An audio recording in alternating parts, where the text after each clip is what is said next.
Hello students, कैसे हैं आप सभी लोग। उम्मीद करता हूँ आपकी तैयारी अच्छे से चल रही होगी। अभी आपके एग्ज़ाम चल रहे हैं। कल आपका केमिस्ट्री का एग्ज़ाम है, तो उसके लिए मैंने कुछ इंपॉर्टेंट क्वेश्चन यहाँ पे सिलेक्ट किए हैं। और ये जो इंपॉर्टेंट क्वेश्चन है ये आपके जीपीएस से यानी कि प्रश्न बैंक से क्वेश्चंस आ रहे हैं। अगर आपने ये प्रश्न बैंक के क्वेश्चंस इंपॉर्टेंट क्वेश्चन लगा लिए तो यकीनन मानिए 100% इसी में से आएगा। आपको किसी के पेपर लेने की कोई ज़रूरत नहीं है। आप लोग क्या करते हो, यूट्यूब पे सर्च करते हो कि real paper. Actually real paper leak नहीं होता है, ना रियल पेपर मिलता है। ये सब तुक्काबाजी है और कुछ नहीं है। प्लीज़ आप इनको पर ट्रस्ट बिल्कुल मत करिए। मैं जो यहाँ पे आपको इंपॉर्टेंट क्वेश्चन बता रहा हूँ आप इसको करिए, गारंटी के तौर पर ये प्रश्न आपके एग्जाम में देखने को मिलेंगे। ये देखिए मैंने जीपीएच लिया है, जीपीएच का चैप्टर नंबर 1 है। तो मेरे साथ साथ आप भी लगाते जाइए या आप लिखते जाइए। और अगर मान लो अगर आप नहीं लिखते हैं तो मैं इसके टेलीग्राम पे लिंक शेयर कर दूंगा, आप वहाँ पे एक बार देख लेना। तो पहला चैप्टर अध्याय नंबर 1 है। तो अध्याय नंबर देखिए 1 आपका रसायन विज्ञान की मूल अवधारणा। तो ये आपको ऑब्जेक्टिव करनी है। देखो इस ऑब्जेक्टिव के आंसर भी सारे अपलोडेड है यहाँ पे। तो अब देखते हैं क्वेश्चंस की बात करते हैं कि कौन कौन सा क्वेश्चंस इंपॉर्टेंट है इस चैप्टर के लिए। तो पहले देखो सीमांत, एक तो अभिकर्मक क्या है, ठीक है ना। हवा को हमेशा समभागी मिश्रण क्यों नहीं मानते, ये क्वेश्चन कर लेना। उसके बाद मूलानुपाती सूत्र क्या है, ये क्वेश्चंस आप कर लेना एक बार यहाँ पे। उसके बाद परमाणु द्रव्यमान की मानक इकाई क्या है, यहाँ पे ये इस क्वेश्चन को छोड़ देना आप। तत्व का परमाणु क्या है, ये क्वेश्चंस कर लेना, तत्व का परमाणु क्या है। उसके बाद ये न्यूमेरिकल, आपको पता है न्यूमेरिकल सबसे ज़्यादा इस बार अभी फिजिक्स का एग्जाम हुआ था तो न्यूमेरिकल सबसे ज़्यादा पूछे गए थे। एक ही कर लेना आप, ये वाला एक ही क्वेश्चन है किसी पदार्थ का अणु वाला, तो ये कर लेना इस प्रकार से ये वाला क्वेश्चन नंबर 16 ये वाला। उसके बाद आगे बढ़ते हैं। देख लो यहाँ पे देखने को मिलता है भार द्वारा प्रतिशतता संगठन का अर्थ क्या होता है। ओके, यहाँ पे ये प्रश्न देख लेना, ये प्रश्न पूछा जाएगा आपके एग्जाम में। उसके बाद द्रव्यमान संरक्षण का नियम, यहाँ पे पूछा जाएगा द्रव्यमान संरक्षण के नियम को द्रव्यमान तथा ऊर्जा संरक्षण नियम बोलना ज़्यादा सही है। तो ये वाला क्वेश्चन प्रश्न नंबर 17 कर लेना। उसके बाद आगे बढ़ते हैं यहाँ पे।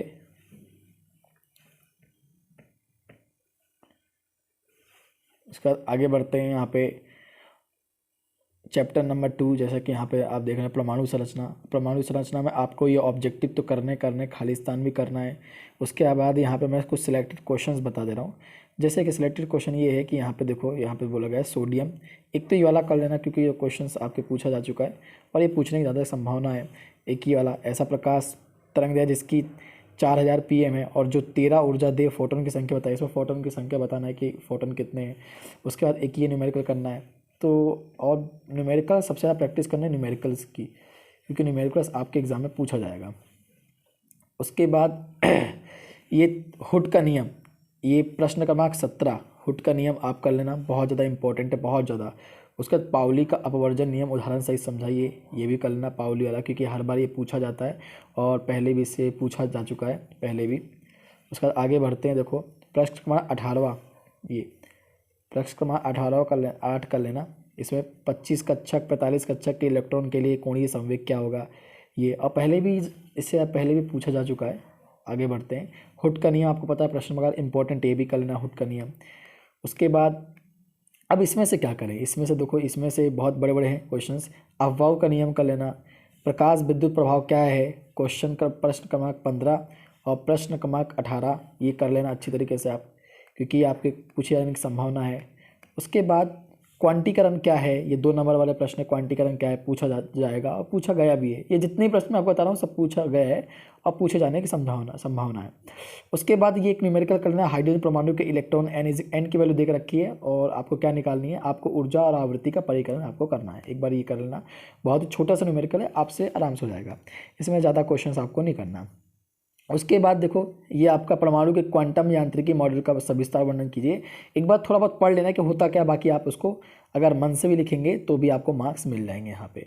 उसके बाद आपको ये करना है क्वांटम संख्या क्या है, क्वांटम संख्या कितने प्रकार की होती है, तो ये भी एक बार आप कर लेना। उसके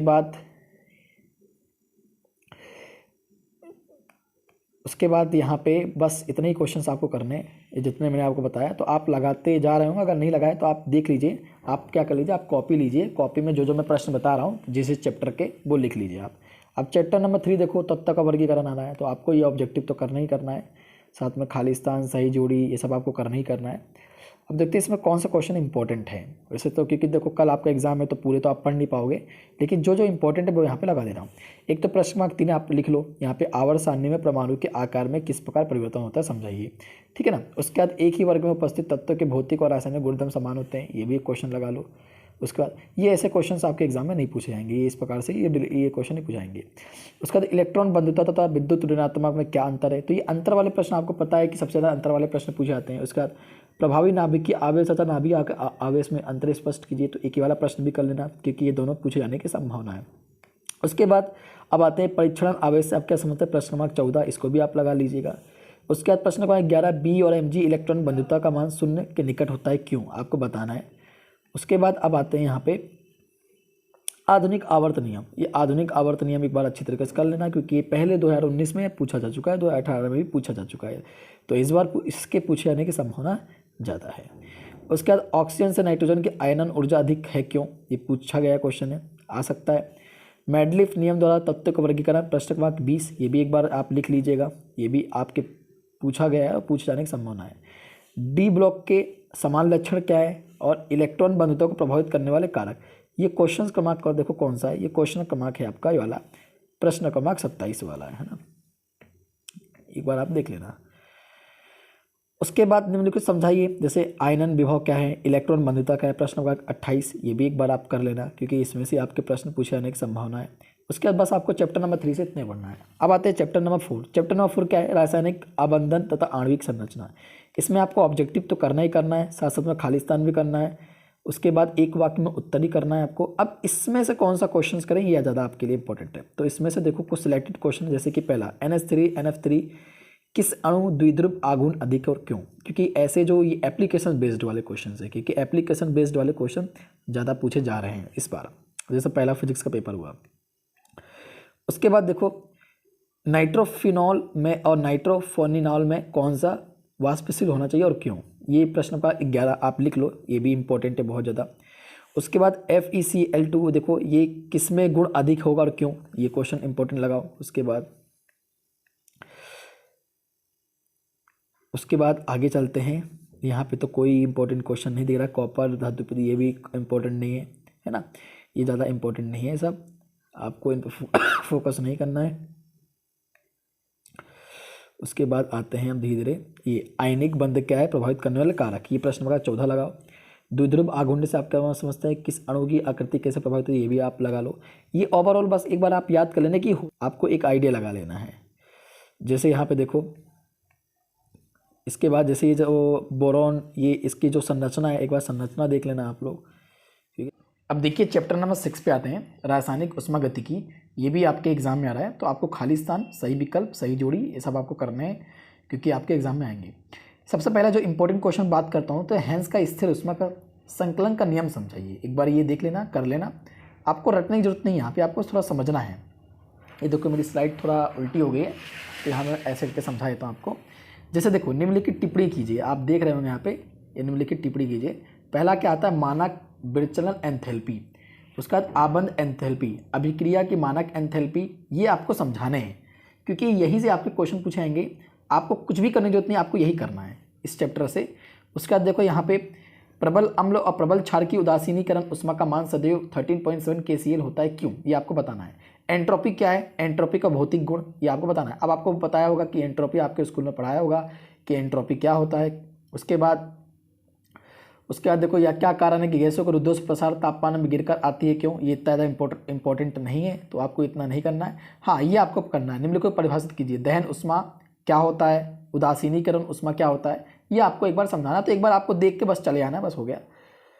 उसके बाद यहाँ से जो क्वेश्चन बनेगा यहाँ से, उसके बाद देखो एक दुर्बल अम्ल तथा प्रबल क्षार को उदासीनीकरण ऊष्मा का मान प्रबल अम्ल एवं प्रबल क्षार की उदासीनीकरण ऊष्मा के मान से कम होता है क्यों, एक बार ये देखते हुए चले आना। उसके बाद देखो निम्नलिखित परस्पर कैसे संबंधित गणितीय संबंधी दीजिए, कार्यफलन, ये आपको देखना है। उसके बाद ऊष्मागति का द्वितीय नियम इंपॉर्टेंट है, एक बार करके चले आना। गिब्स मुक्त ऊर्जा क्या है, ये आपके पढ़ाया होगा, यहाँ पे देखो गिब्स मुक्त ऊर्जा क्या है, गिब्स, ये आपका प्रश्न नंबर 19 है, एक बार अच्छी तरीके से देख लेना ये भी, क्योंकि आपके प्रश्न पहले पूछा जा चुका है। उसके बाद देखो हेंस का नियम आपसे मैंने बताया था, बंद ऊर्जा तथा प्रश्न क्रमांक 22 ये आप कर लेना। उसका देखो यहाँ चैप्टर नंबर 7 का आपको ऑब्जेक्टिव करना है, ये पूरे चैप्टर नंबर 7 आपके एग्जाम में आ रहे होंगे। उसके बाद आपको देखो यहाँ पे आपके क्या क्या आ रहा है, ये ऑब्जेक्टिव तो आपको करना ही करना है। साथ साथ में देखो आपको संयुग्मी अम्ल क्षार क्या है, तो पहला प्रश्न 6 करना है आपको, प्रश्न क्रमांक 6 करना है, क्योंकि आपके एग्जाम में पूछा जा चुका है।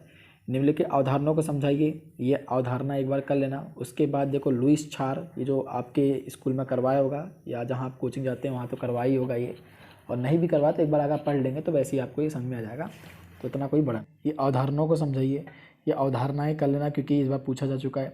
लुईस क्षार, लुईस अम्ल, ये भी एक बार देख लेना, ये भी पूछा जा चुका है। उसके बाद पीएच स्केल्स आप क्या समझते हैं, ये भी एक बार पढ़ के चले ना, ये भी आपके एग्जाम में आता है। उसके बाद आपको ये सब क्वेश्चन करने की जरूरत नहीं है। हाँ, एक कर लेना, जल अपघटन की कोटि मात्रा क्या है समझाइए। लवण जल अपघटन क्या है, एक उदाहरण दीजिए, ये क्वेश्चन कर लेना। साम्यायन प्रभाव उदाहरण सहित समझाइए, एक बार देख लेना। विलेयता गुणनफल क्या है, एक बार ये भी देख लेना। उसका देखो ये क्वेश्चन बहुत इंपॉर्टेंट, क्वेश्चन 19, साम्य स्थानांक के पी और के सी में संबंध स्थापित कीजिए। ये आएगा इस बार आपको 100% आपको पेपर में देखने को मिलेगा, तो अच्छी तरीके से इसको कर लेना। बाकी इस चैप्टर से जैसे देखो ये बफर विलयन हमारे शरीर में क्यों महत्व होता है, प्रश्न का 22, ये भी आप लगा लो, इंपॉर्टेंट टिक कर लो। चैप्टर नंबर 8, अब देखते हैं चैप्टर नंबर 8 से क्या क्या क्वेश्चन आ रहे हैं। आपको ऑब्जेक्टिव तो सारे ही करने हैं, ऑब्जेक्टिव तो बिल्कुल नहीं छोड़ा है। ऑक्सीकारक क्या है, प्रश्न क्रमांक 5वां। प्रश्न क्रमांक 6वां, आप चाय को परिभाषित कीजिए। योगात्मक रेडॉस अभिक्रिया क्या है, रेडॉस अभिक्रिया से आप क्या समझते हैं। इलेक्ट्रॉन विभव क्या है, ये आपको करना ही करना है। उसके बाद अब आते हैं नेक्स्ट पे, आपको ये देखो प्रश्न नंबर 11 में एक बार बोल के, यहाँ पे धुंधला दिखाई दे रहा है, बोल देता हूँ मैं। संयोजकता संख्या व संयोजकता में अंतर बताइए। उसके बाद प्रति साम्यतम इलेक्ट्रॉन, एक बार ये देख लेना। उसके बाद स्टॉक रोटेशन की व्याख्या कीजिए, एक बार देख लेना। ऐसे प्रश्न पूछे आएंगे, तो आपके एग्जाम में इतने ही चैप्टर आ रहे हैं। इसी चैप्टर को अगर आप बार बार प्रैक्टिस करोगे, बार बार कर लोगे, तो एग्जाम में यही प्रश्न आएंगे, इसके अलावा बाहर कोई भी प्रश्न नहीं आएगा। एक बार मैं इसकी PDF आपको टेलीग्राम पे शेयर कर दूंगा, एक बार वहाँ से देख लेना आपको। तो आज आपको क्या करना है, आज रात में और कल सुबह आपको क्या करना है, यही प्रैक्टिस करना है। एक बार रिवीजन कर लेना, एक बार देख लेना कि क्या है क्या नहीं है, उसके बाद फिर आपका एग्ज़ाम अच्छा जाएगा। Okay, thank you. और हाँ, चैनल को शेयर जरूर करना है और सब्सक्राइब जरूर करना है। Okay, thank you.